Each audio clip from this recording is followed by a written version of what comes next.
Incentivi per le amministrazioni locali che pianteranno un albero per ogni anziano residente nel loro comune. La proposta di legge è stata presentata in Senato a Roma dal senatore padovano Antonio De Poli insieme al sindaco di Carmignano di Brenta Eric Pasqualon, vicepresidente di ANCI Veneto.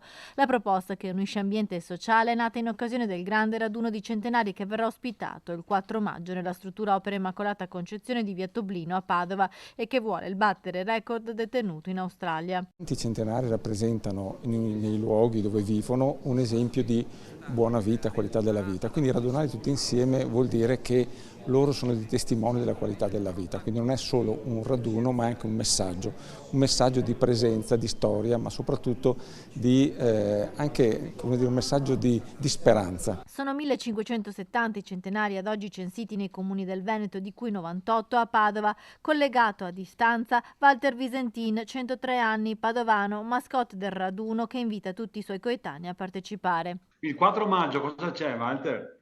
4 maggio, la riunione degli anziani, perché bisogna battere quello che è scritto sui giornali dell'Australia. Piantare un albero significa dare valore ad un centenario che è parte della storia di una comunità e ne rappresenta le radici.